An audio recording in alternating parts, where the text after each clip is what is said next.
And this is also being broadcast via Vivix because CNN wanted a direct line, and they will be talking through interactively here also. This has just been arranged all in the past couple of hours, so we just got the signal. Based here in Boston. Well, we'll call them up, Leslie.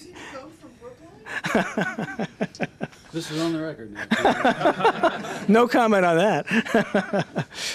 So the cast here is Chuck Vest, the president of MIT, Steve Lehrman, who is the chairman of the faculty, Professor Lehrman, Professor Hal Abelson, electrical engineering, computer science, who is one of the leading luminaries on this particular venture, and Dick Yu, the associate dean of engineering and professor of ocean engineering, who has been one of the key people in thinking this up. Steve Lehrman, by the way, is civil engineering. And Dr. Vest is mechanical engineering, just to complete the cycle. So I'll turn it over to Dr. Vest. Thank you. Thank you all for joining us here today. As president of MIT, I've come to expect top-level, innovative, and intellectually entrepreneurial ideas from the MIT community. When we established several months ago the Council on Educational Technology at MIT, we charged a subgroup with coming up with a project that would reach beyond the boundaries of our campus, beyond our classrooms. And I have to tell you that we went into this expecting that something creative and cutting edge and challenging would emerge, something that would be consistent with MIT's mission. But frankly, I assumed, and I think most people assumed, that it would also be something that would be based on a revenue-producing model, a project or program that would somehow take into account the power of the Internet and its potential for new applications in education. But I must admit that OpenCourseWare is not exactly what I had expected, and it's not what anybody else expected either. But it is very typical of our faculty to come up with something truly creative and different. Let me explain it. OpenCourseWare is a web-based program that will provide free access to primary materials for virtually every course at MIT. Over the next 10 years, detailed lecture notes, course outlines, problem sets, exams, and so forth for over 2,000 MIT courses will be posted on the web and made accessible to everybody worldwide for free. OpenCourseWare may seem a bit counterintuitive in a market-driven world, but it really is consistent with what I believe is the very best in MIT, its great service orientation. It's innovative. It expresses our belief in the way that education can be advanced by constantly widening access to knowledge and information and by inspiring others to participate. Simply put, OpenCourseWare is a natural marriage of American higher education and the capabilities of the World Wide Web. It's also very much an MIT kind of thing. Let me make just a few summary statements about its nature.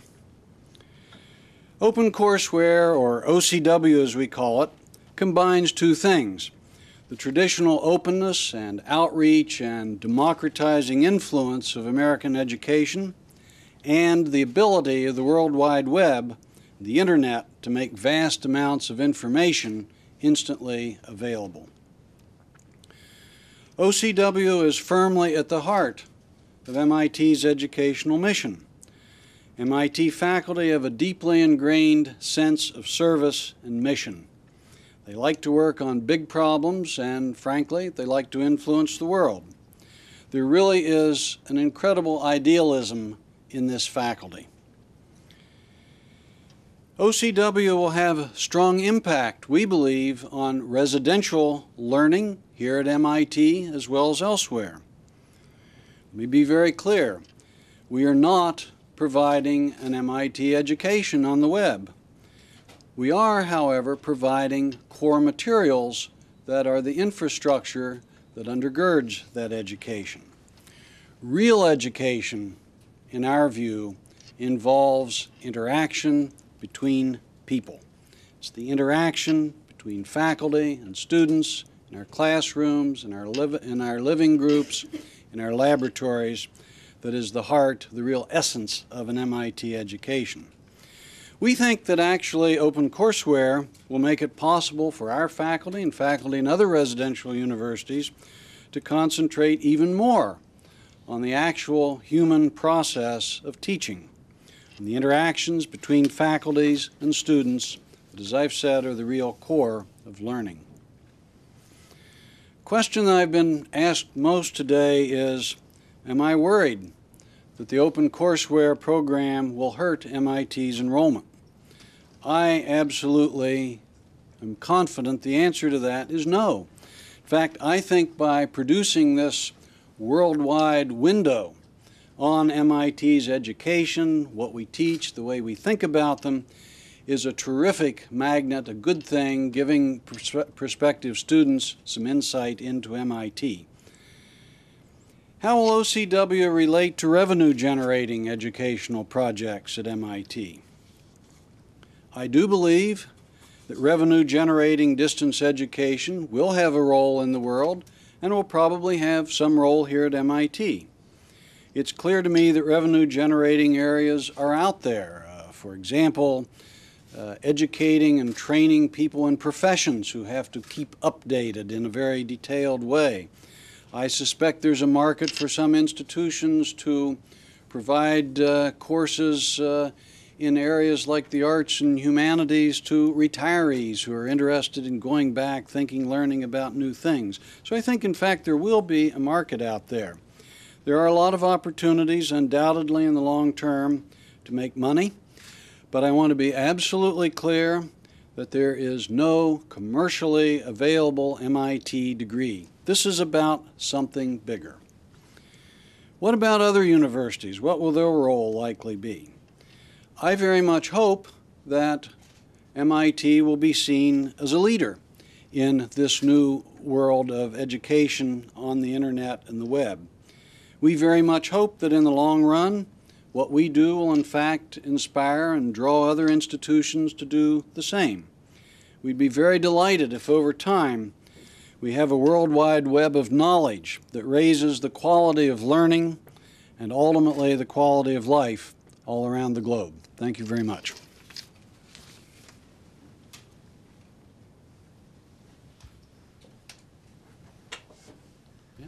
Questions from any of the panelists? Chuck, you might just talk about the roles of various panelists who know what kind of areas that their expertise lends them to. Sure. To my immediate left is Steve Lehrman, as Ken said, a professor in civil engineering who is the elected chairman of the MIT faculty. Steve has been very engaged not only in the conceiving of OpenCourseWare, he's been a very key element of building consensus behind this around the faculty, and has a lot of experience in various forms of the use of the internet in learning. Hal Abelson is a computer scientist and, if I might say so, really a world-renowned educator and a very extremely innovative person.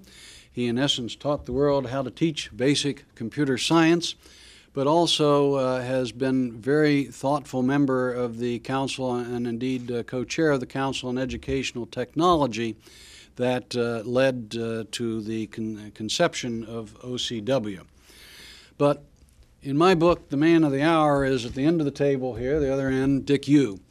Dick is a professor of ocean engineering, also the associate dean of the School of Engineering, and Dick was the chair of the subgroup that really went through the very detailed study that ultimately led to the idea of OCW. And so I'm sure they all have lots to say, and if they run out, I'll say some more. I have a question, probably for Professor Yu with that. just reaction by the faculty when you first conceived of this idea as a group and the word got out to the faculty? What was their reaction?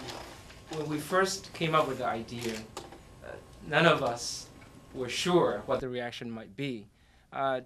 Since that time, we've gone around and had numerous fora where we had shared the idea, received questions and concerns. And I must say that, as you would expect with a diverse faculty of ours, we had a fair number of faculty who had embraced it with enthusiasm, others who are rather cautious but accepting, and some minority, I would say, of faculty who are concerned about what we are doing, whether we have indeed thought through all the angles and possibly negative impact on a whole number of aspects. I mean, Chuck Vest mentioned about recruiting is one of them. Giving away something that might be profit generating is another one, and so forth. Right? I think, and any of the rest of you can hop in, there were some very interesting things to me as this group spread out, and they held, I think, on the order of 25 meetings around the campus to be sure that all faculty and some representative student groups had an opportunity to comment.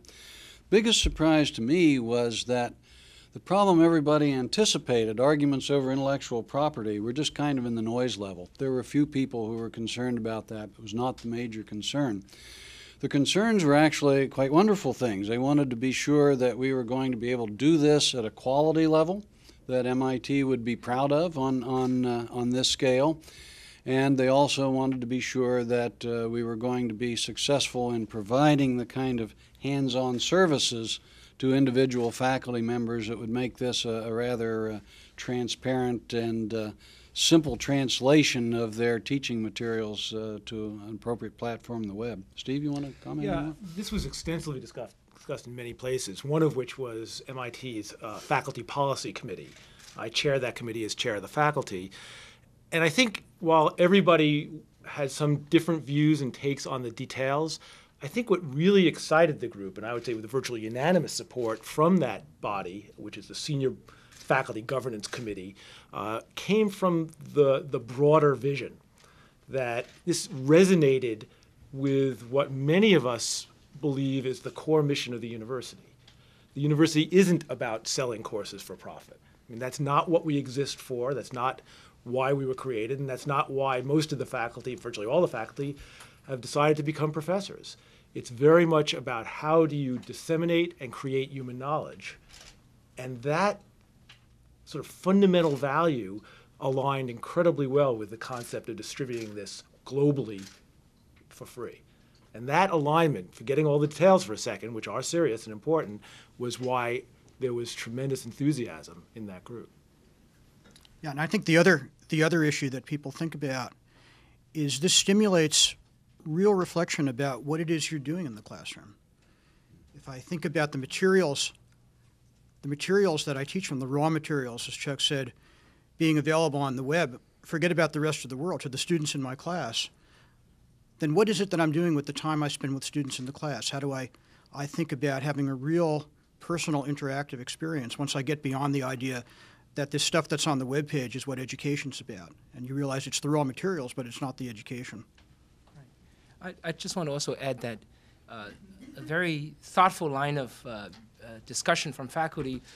There are a lot of faculty concerned that OpenCourseWare will take energy away from many of the innovative things that they are already doing and plan to do. And OpenCourseWare is not displacing any of that activity. In fact, MIT is committed to continue to be a leader in educational innovations which are above and beyond OpenCourseWare. Ken, maybe you ought to call on people. President Vest, what do you say to a parent who happens to have a 20-year-old? The tuition at the school was announced going up last month. I think it was 3.5%, 3.2%. With room and board, September, it's going to be about $33,000.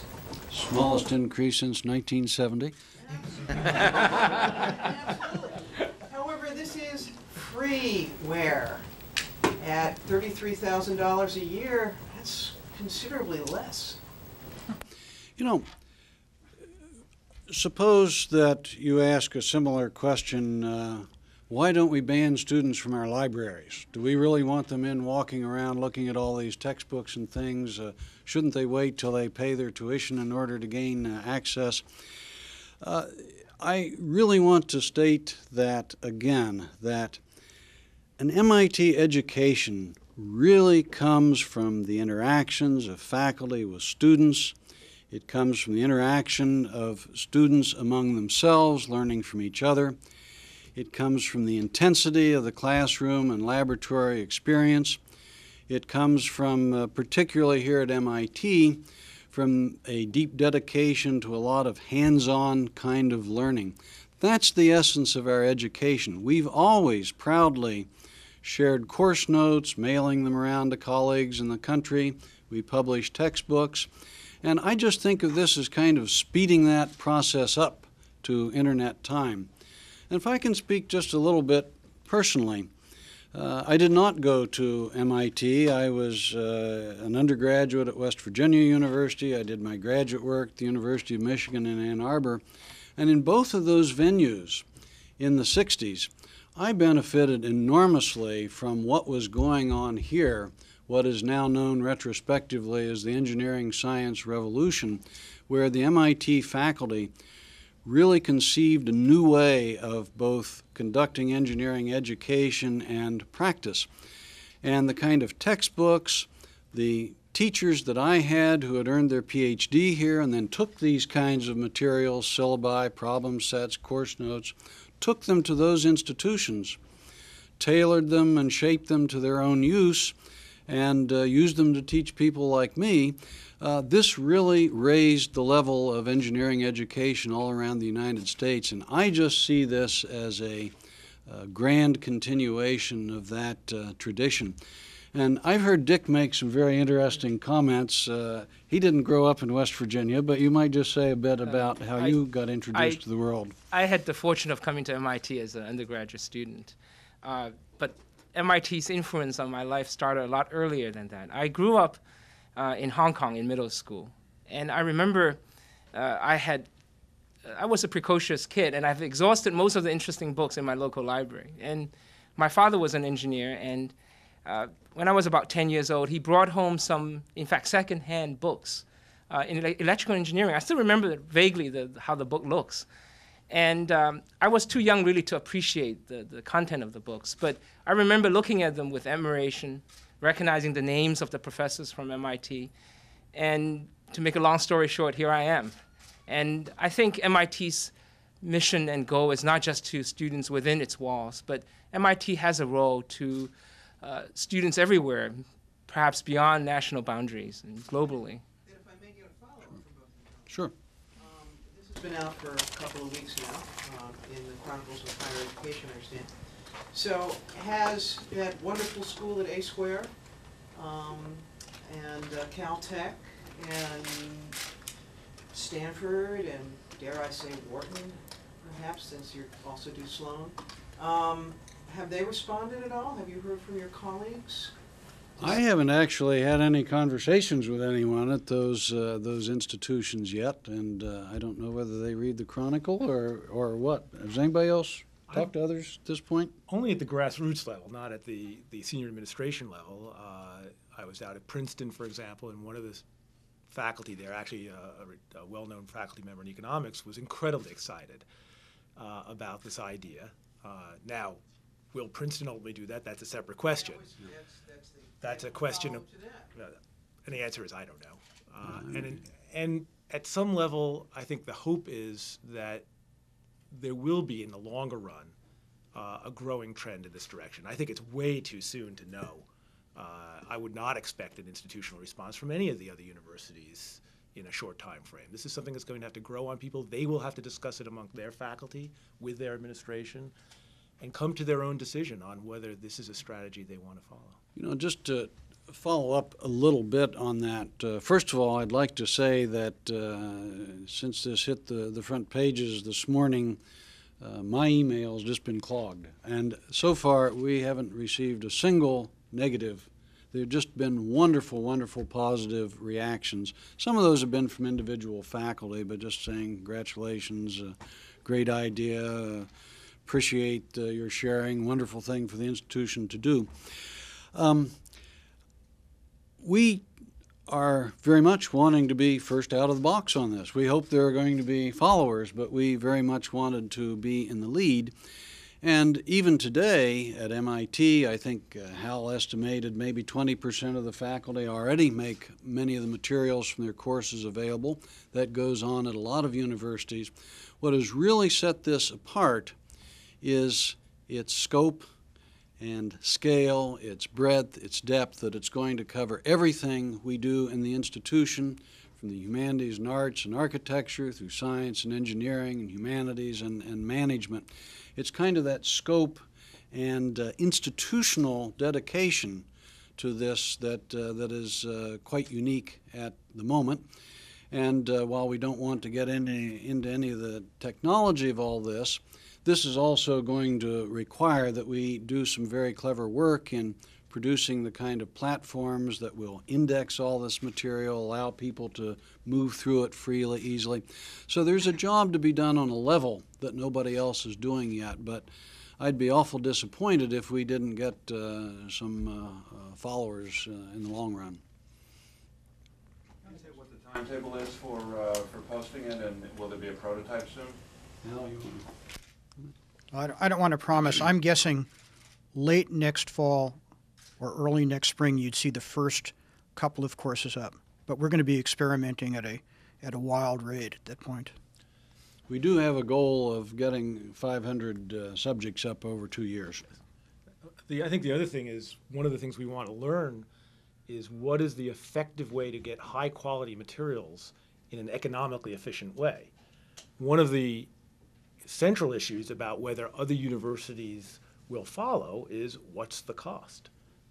If this is always unprohibitively expensive, then you won't see many followers. We believe that in its initial phase it will be relatively expensive, because part of what we need to do is create an infrastructure, these tools, the indexing systems, and processes for creating these sites in large numbers. But the other goal is to create a much, over time, to evolve a very efficient way of doing this, so that we can do this without continuing very large influxes of money. Now, with that said, this will, in the long run, become something that will take money, even in steady state. In the long run, we see that as an institutional commitment. The faculty eventually sees that as something the institution will take responsibility for. But again, it needs to be done effectively and efficiently. We need to learn how to do that. At the moment, has there been funding pledged to the project? We're in discussions with various private sources, but we do not have firm commitments yet. How much will it cost? I'm sorry. That's okay. Well, as Steve said, there are a lot of uncertainty and fuzziness yet in the cost.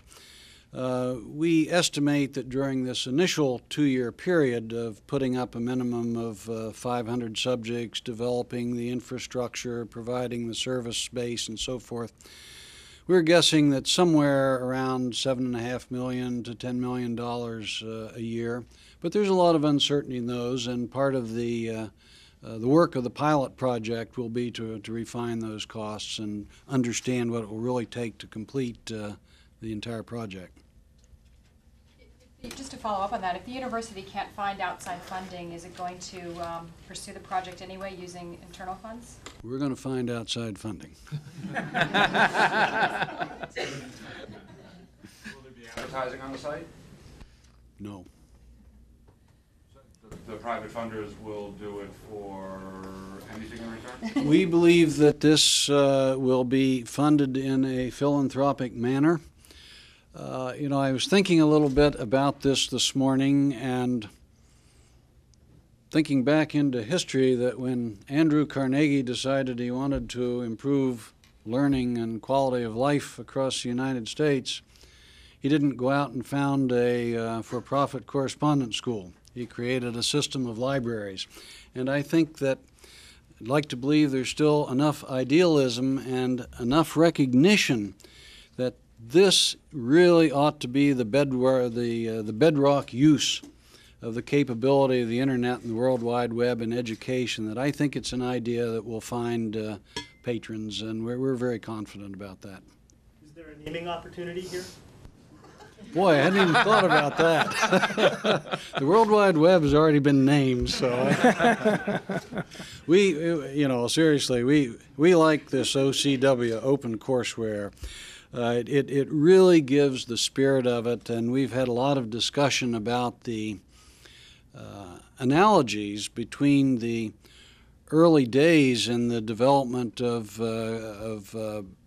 broadly dispersed computing and the internet, when everybody tried to keep all of their knowledge close at hand, and we had very tight proprietary systems, and pretty soon people learned that isn't what makes the world work. You open this infrastructure up, and then lots of bright, creative people write their own software for it and so forth, and we think that's the kind of thing that should happen in education. I don't know if this analogy makes complete sense to you, but I think there's a little bit of the flavor of what we observe in electronic commerce. What the public mostly talks about is the so-called business-to-consumer e-commerce, selling things directly on the web. And that's growing, but it's really still a very, very minor part at this point in time of commerce. But what has really transformed business and industry has been the business-to-business use, where people share their capabilities around the net. And I think that's much more the model that's going to develop in higher education. In a sense, we're betting on that. So you see other schools offering the MIT Introduction to Engineering course, for example? Well, again, I want to be very clear that it's not courses per se that we are putting up. I think much more likely is that Professor X at School Y will like part of the way that Hal Abelson has structured his introduction to computer programming, and may use directly parts of his notes, or may like half of his syllabus and not the other half, add his or her own materials to it. I think it'll be a much more organic and dynamic activity. And just, if I could add to that, I think the best way to think of it is I hope people will adapt. I don't expect many people to adopt wholesale. Every university is different. One of the places we hope to see adaptation of these materials, particularly, is in developing countries. Many countries have populations that are much younger than ours. They have large numbers of young people. They are trying very hard to expand their higher education systems so as to build a more technologically sophisticated workforce. In order to do that, they need to add faculty and whole institutions very quickly.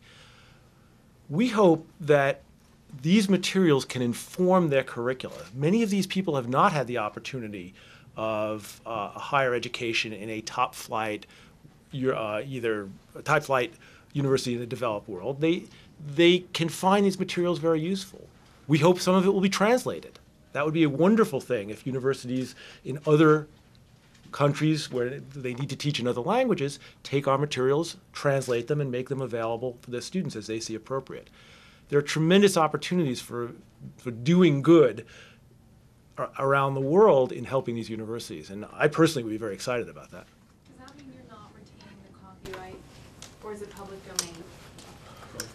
Our intent is to retain the copyright, but that's quite different from allowing anyone to use it. One can retain the copyright and simply say, this is MIT copyrighted, but you are free to use it for all non-commercial research and education purposes. And you can translate it. And you can translate it. And so that's, at least currently, the current thinking is that's what we would do. We would not relinquish the copyrights, but we would simply grant effective use rights to everybody. We have done that in the past with software. There's a number of precedents at MIT for releasing software for worldwide use, but retaining the copyright. Are there faculty members that are concerned that if their intellectual property is available for public use, then they have less of an income stream, for example, writing a textbook and selling it on the market? We've heard that, and Dick, the other speaker, want to comment to that. The truth is, as an economic enterprise, very few textbooks are in fact worth doing. If people only wrote textbooks, Financially. As an economic enterprise, if you looked at the hourly wage rates of most textbooks, there are exceptions, and we all know of the striking exceptions, but frankly, faculty for the most part don't write textbooks for the income stream. They do it for the glory and for the good of the institution and their own personal reputation. That won't change. We certainly do expect that some faculty will not put their most recent materials on this site because they're writing a textbook. So I've taught courses where I distribute manuscript versions of my chapters of a textbook I'm writing to my students, but I have a contract with a publisher, and eventually I'm going to publish it, and those probably would not show up in most cases. You know, there have been some experiments in which various presses, including our own, have put the content of newly published books on the web for free and sold the print book. And the general assessment is that the sales of the print book go up, not down. So, you know, we're not too worried about that. But there are some individuals who will feel that way and may choose not to participate in a particular course.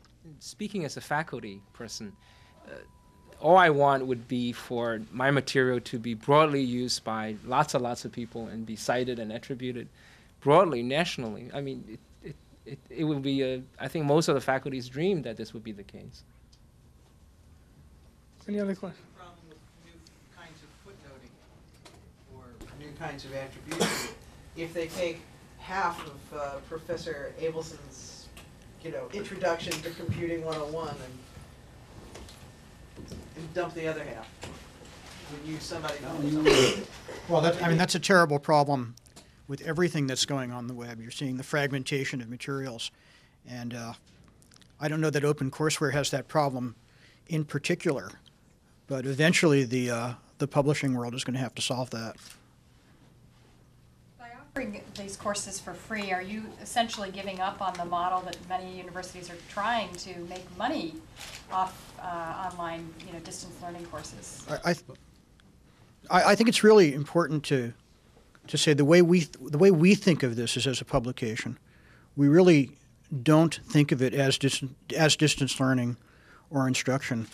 MIT, will do some actual distance learning experiments, as Chuck said, probably around professional education. We don't see MIT doing distance learning on a large scale at all because it's just not part of our charter. But OpenCourseWare, really, you should think of as publication rather than instruction. It's a major investment for purely altruistic purposes. I mean, do you see the school benefiting in ways that maybe aren't purely altruistic? I don't see any kind of financial benefits coming to us. I very much hope that this will be a great success and that there will be a positive reputational reflection. As I said in my opening statement, there is both a lot of idealism in this faculty and also a desire to influence the world. And I think that that's really at the heart of why the vast majority of the faculty have concluded that this is a good thing to do. We want to have a positive influence. It is in most dimensions an altruistic action. But I think it's also true there are real benefits to MIT, not financial benefits, but in terms of strengthening our educational community. We went around and gave presentations in every department at MIT. And people would say things like, gee, I would really like to be able to see in detail what my colleagues right here in this department are doing. And students are saying, gee, before I go major in a subject, I would really like to be able to see what's in those courses. So there's a real benefit having this material available, even openly across the MIT community. And part of what we hope OpenCourseWare will do is strengthen MIT itself as an educational community. In conceiving of OpenCourseWare as a concept, the idea that it might very positively impact how we do our intellectual work on campus and how we might impact our students, the way they learn, is very much an aspiration that's driving an idea like that. So it's not purely altruistic. It is an advance, we hope, in the way a university does intellectual business. Other questions? We're running close to our anticipated 1:45 ending. Monica? Is there going to be a two-tiered system in that some of the materials will only be available online to enrolled students? I think there has to be. There are a couple of things that we can't put up. So one thing that we cannot put up is anything that would infringe students' privacy. So things like class lists or names of students or places where there's student work where we don't have their permission, that could not be part of OpenCourseWare. Another thing that we could not put up are third-party materials where we have permission to distribute them on the MIT campus or the MIT web. Those are the two main things. That itself requires a two-tier system. As far as what else and the details, well, that's part of what we have to work out.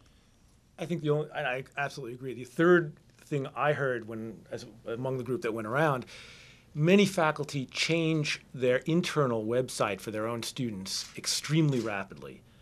They might do it 3, 4, 5 times a week. That's probably not what we want to have happen at OCW.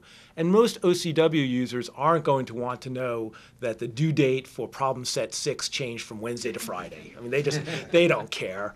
And so there's lots of reasons. And the two that Hal listed are really probably the more significant. But we heard many faculty who said we really need an internal and external site. Other questions? Are there questions from any links? No. Okay. Well, thank you very much. Appreciate your coming.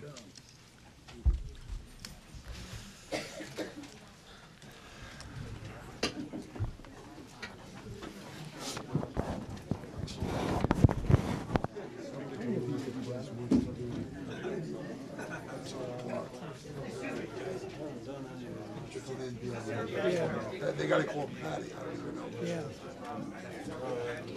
Stuff like that. So these fun ones, I haven't given too many of them. Chuck, let me catch up with you. I just wanted to expand a little bit on the statement in the press release, which basically you talked about this, the privatization of education. I'm not sure I'm quoting it correctly. I may have used those words. But just that idea, you could expand on it. And it seems like this is sort of a way to, be more democratic. It certainly is for me. I think many of us are concerned. It's a growing trend to realize the privatization of knowledge. You're seeing companies patenting knowledge. You're seeing publishers, scholarly journals, more tightly regulated distribution of knowledge. The history of human knowledge seems to work an awful lot better historically if you sharing a lot of issues. And I also tend to worry that what we had hoped about the international knowledge,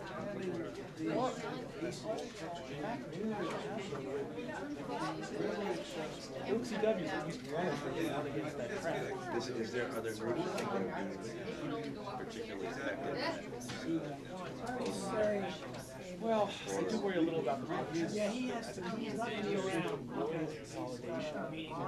My publishers and to pry him out of that scholarly publishers are much smaller now. Their prices have been rising.